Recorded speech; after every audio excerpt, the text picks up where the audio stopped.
नमस्कार, कैसे आप लोग। मेरा नाम राज और कोऑपरेटिव सोसाइटीज के एक्ट, बायलॉज, रूल्स वगैरह हम डिस्कस किया करते हैं। काफ़ी सारे मैनेजिंग कमेटी के मेंबर्स और काफ़ी सारे मेंबर्स ऑफ द सोसाइटीज को ये डाउट रहता है, क्या मेंबर ऑफ द सोसाइटी और associate member of the society किसी एक फ्लैट के अंदर अगर मेंबर भी है, एसोसिएट मेंबर भी है, दोनों जाके जनरल बॉडी का मीटिंग, जैसे एनुअल जनरल बॉडी का मीटिंग, वार्षिक सर्वसाधारण बैठक, स्पेशल जनरल बॉडी मीटिंग, विशेष सर्वसाधारण बैठक, क्या दोनों जाके अटेंड कर सकते हैं?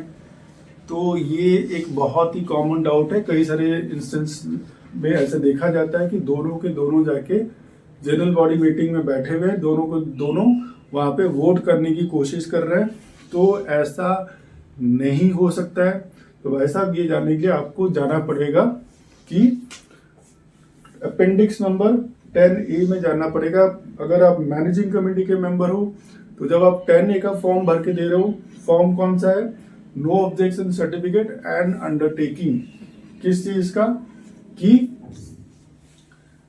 No objection certificate and undertaking to be given by the original member, जहां पे उस फ्लैट का जो मेंबर है, ओरिजिनल मेंबर है, जो एसोसिएट मेंबर अपने राइट से उसे बना रहा है।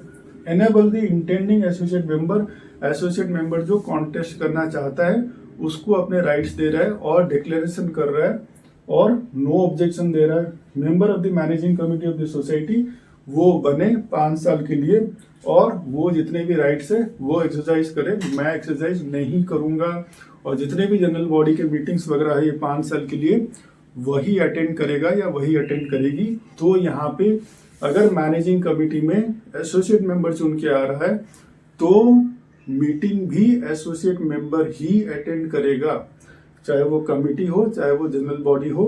यहाँ पे original member of the flat और ऑफ द सोसाइटी अटेंड नहीं करेगा और नहीं कर पाएगा। दोनों ही जाके मीटिंग में नहीं बैठ सकते हैं।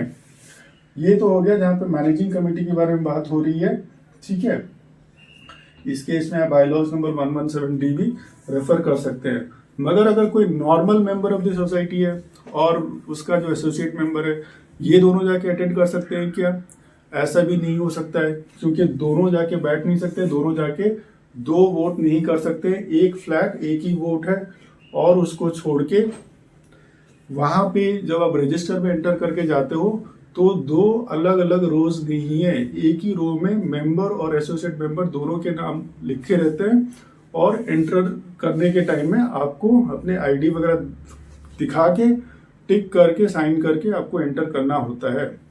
तो ऐसे बेसिक डाउट से दूर रहना है। तो ऐसे ही कोऑपरेटिव सोसाइटीज के एक्ट, बायलॉज, रूल्स जानने के लिए आप साथ में जुड़े रहिए। आप सबका बहुत सारा धन्यवाद।